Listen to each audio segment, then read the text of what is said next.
Assalamualaikum warahmatullahi wabarakatuh. Alhamdulillah wa syukurillah. La haula wa la quwata illa billah. Selamat berjumpa kembali di channel Ca'us. Mudah-mudahan kita bersama dianugerahi keberkahan, kesuksesan dan kebahagiaan. Pada episode kali ini kita berada dalam konten K2MH, Kupas Kasus Mencari Hikmah. Kupas Kasus Mencari Hikmah.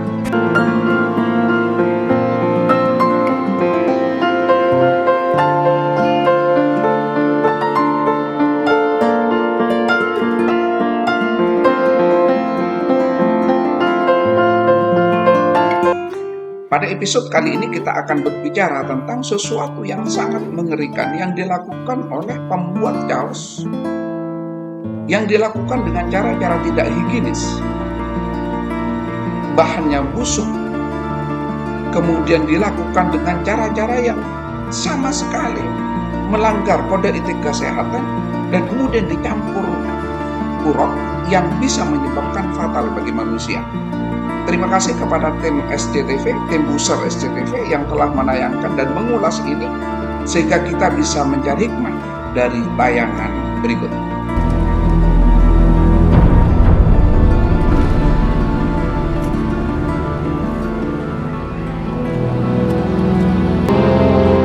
Kalau tomat yang jelek kan harga murah, kadang kita kasih tambahan dan mudah dihaluskan.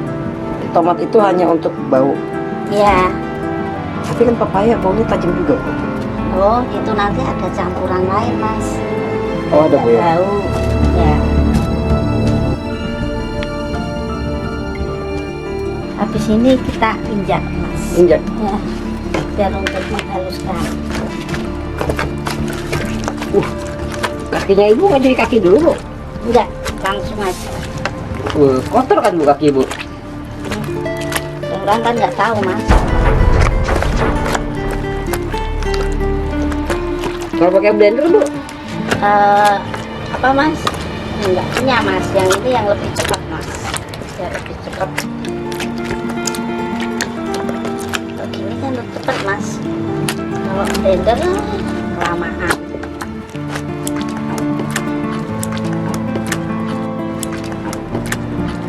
Campur kaki.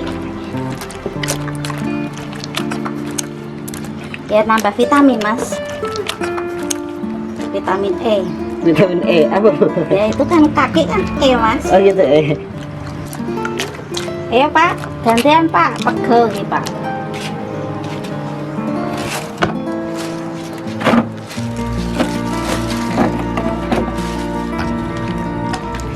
Bu.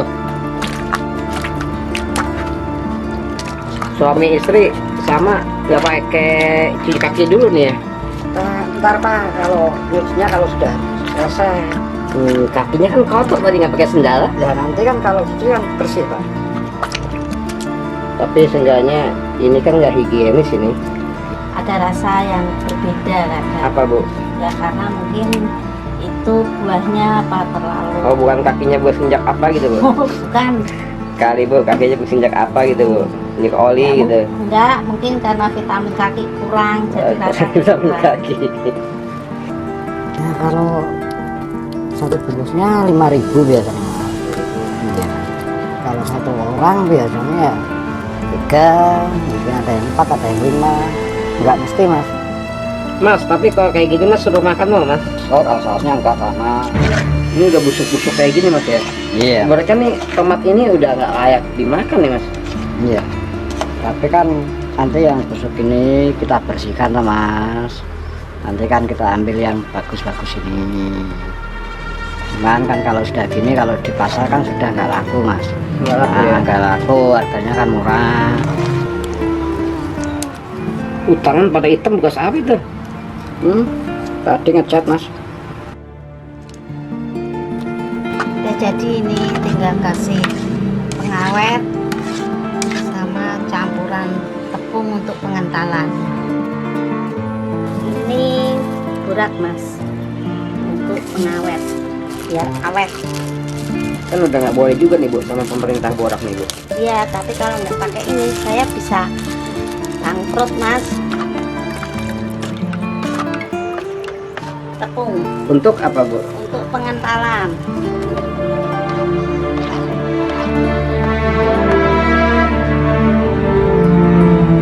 Ini apa nih? Itu pewarna Pak, dikit aja Pak. Tapi kan ini pewarna pakaian ini ya? Iya, Bahaya nih, Bu. Bukan buat makanan. nah ini kan cuma sedikit Mas, kalau banyak ya bahaya. Sebenarnya kan banyak sedikit itu kan tetap bahaya, Bu. Ya untuk penghematan Mas.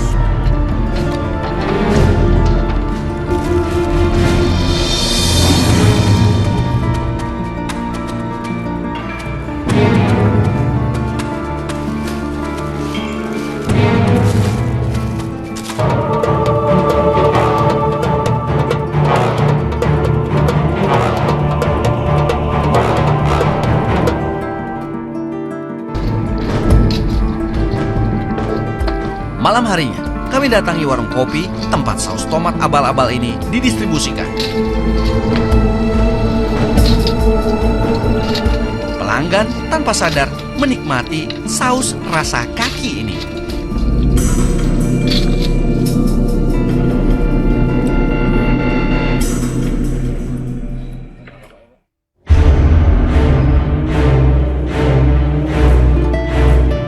Di pagi harinya, kami juga sambangi warung berbeda yang manfaatkan saus tomat busuk.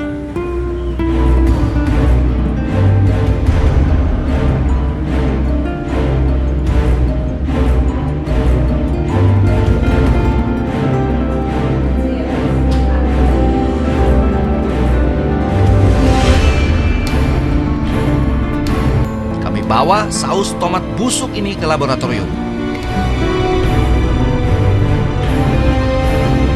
Ini kami menemukan bahwa memang ada senyawa boraks pada sampel. Boraks tidak diperuntukkan sebagai bahan tambahan pangan karena lebih penggunaannya sebenarnya pada misalnya sebagai pengawet kayu, antiseptik, kemudian pengawet kertas. Karena jelas pewarna tekstil tidak diperuntukkan untuk konsumsi manusia.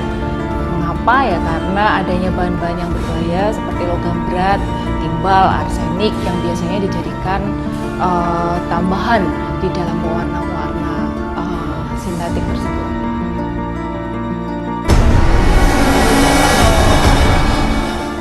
Dampak mengkonsumsi produk saus busuk ini sungguh mengerikan. Ciri-ciri bahan makanan yang mengandung pewarna pakaian ataupun mengandung boraks, dari segi penampakan atau penampilannya, warna dari makanan tersebut akan lebih menyolok gitu, dan dari aromanya akan tercium aroma yang khas yang bukan aroma makanan seperti aroma yang menyengat. Keduanya kita konsumsi akan mengakibatkan banyak gangguan, terutama pada awal yang timbul adalah gangguan pencernaan, bisa mual, muntah, diare, dan gangguan pencernaan yang lain. Ataupun bisa juga menyebabkan gangguan pada liver, gangguan pada ginjal, dan akhirnya menyebabkan bisa kanker juga, dan akhirnya ya kematian.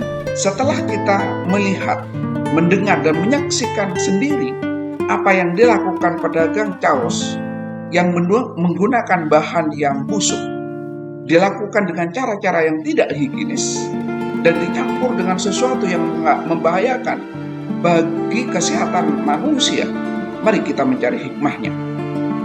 Bagi konsumen, hati-hatilah untuk membeli sesuatu yang murah tapi membahayakan. Lebih baik kita beli sesuatu yang betul-betul higienis walaupun lebih mahal, ketimbang kita membeli kaos yang kelihatannya murah tapi sebenarnya mahal. Kenapa mahal? Sebab Anda akan mendapatkan penyakit yang pengobatannya jauh lebih mahal dari harga itu sendiri. Yang kedua, Anda memiliki keluarga. Apa yang dibeli oleh ibu akan berdampak pada kesehatan keluarga, berdampak pada kesehatan masa depannya. Jadi berhati-hatilah membeli sesuatu kalau kira-kira membahayakan, kalau kira-kira mengganggu kesehatan keluarga yang akan memakannya, ya jangan dibeli. Lebih baik mencari sesuatu yang kita bisa memastikan bahwa makanan itu higienis, makanan itu menyehatkan, makanan itu tidak membahayakan. Yang ketiga, dari pihak pemerintah, seharusnya setelah penayangan ini, dan ini sudah diketahui secara umum, pemerintah melalui Badan Pemeriksa Obat dan Makanan bergerak melakukan tindakan-tindakan nyata, memberikan sanksi kepada orang yang bisa membahayakan kesehatan masyarakat dengan sanksi yang proporsional tentunya. Dengan demikian, maka masyarakat tidak akan gamang, tidak akan khawatir untuk membeli sesuatu di pasaran karena mereka sudah dilindungi oleh pemerintah melalui BPOM. Yang keempat, masih melalui pemerintah, mestinya hukum hadir. Mestinya hukum hadir untuk memberikan keadilan kepada masyarakat, menindak orang yang bersalah, menindak orang yang sengaja membuat sesuatu, membuat orang lain keracunan, membuat orang lain sakit, membuat orang lain sengsara dan dirugikan. Mestinya hukum harus hadir. Jangan menunggu masyarakat memberikan laporan, tapi pihak-pihak yang punya kompetensi, mestinya pihak-pihak yang punya kompetensi untuk melakukan tindakan hadir agar masyarakat tidak dirugikan. Yang kelima, makanan ini jelas tidak menyehatkan. Makanan ini jelas akan mengganggu kesehatan seseorang. Makanan ini seperti yang disampaikan oleh dokter, bisa membuat yang konsumen itu muntah-muntah. Itu hanya kecil. Tetapi yang lebih besar adalah bisa merusak ginjal, bisa merusak liver, bisa menyebabkan kanker, dan bisa menyebabkan kematian. Oleh karena itu, hadirin pemirsa yang dirahmati oleh Allah Subhanahu wa Ta'ala, sekali lagi hati-hatilah. Oleh karena itu, pemirsa yang terhormat, hati-hatilah untuk membeli sesuatu yang bisa mengganggu kesehatan kita. Yang berikutnya, bagi penjual, mungkin Anda merasa Anda bisa menipu orang, tapi sesungguhnya Anda menipu diri sendiri. Ketika Anda menipu orang lain, membuat orang lain tersengsara, membuat orang lain rugi, sebenarnya Anda membuat diri Anda rugi. Wa jazaa'u sayyi'atin sayyi'atun misluha. Balasan orang yang membuat aniaya, membuat zalim, maka kezaliman yang sama yang akan diperoleh. Wa may ya'mal misqala dzarratin khairan wa may ya'mal misqala dzarratin syarran. Sedikit apapun perbuatan baik akan dikembalikan, akan diperlihatkan pada dirinya. Begitu juga sedikit apapun perbuatan jelek akan dikembalikan kepada pelakunya. Oleh karena itu, tidak ada sesuatu yang tidak kembali kepada dirinya. Sebanyak kita melakukan kebaikan, maka kebaikan itu akan balik kepada diri kita sendiri. Begitu juga sebaliknya, sebanyak apapun Anda membuat kejelekan bagi orang lain, maka kejelekan itu akan dikembalikan oleh Allah kepada dirinya. Kapan? Mungkin sekarang Anda tidak merasa, tapi 1 hari, 2 hari, 3 hari, mungkin di masa tua Anda akan disiksa oleh penyakit yang sengaja dikembalikan oleh Allah Subhanahu wa Ta'ala untuk membalas kezaliman yang Anda perbuat kepada orang lain. Yang terakhir, ini jelas perbuatan dosa. Ini jelas perbuatan dosa. Ketika makanan ini dimakan oleh orang lain, berefek atau tidak berefek, Anda sudah dosa. Yang kedua, ketika orang lain mendapatkan penyakit diakibatkan makanan yang Anda buat, maka Anda akan mendapatkan dosa sebanyak orang yang makan. Hanya itu tidak, sebanyak orang yang mendapatkan penyakitnya. Hanya di situ tidak, selama orang menderita penyakit, maka sebanyak orang yang mendapatkan penyakitnya, selama orang yang sakit diakibatkan perbuatan Anda, maka semuanya Anda akan menerima dosa jariyah, dosa yang mengalir selama penyakit itu menjangkiti orang atau konsumen yang makan sesuatu yang Anda buat. Oleh karena itu, sekali lagi saya sampaikan, mari kita sadar, kita seakan-akan menipu orang lain, tapi sebenarnya Anda menipu diri sendiri. Itu saja yang dapat saya sampaikan. Mudah-mudahan memberikan manfaat bagi kita bersama. Mudah-mudahan Allah Subhanahu wa taala menyadarkan kita, menyadarkan konsumen, menyadarkan pedagang, menyadarkan siapapun agar kita bisa berbuat sesuatu yang bisa bermanfaat bagi orang lain. Wassalamualaikum warahmatullahi wabarakatuh.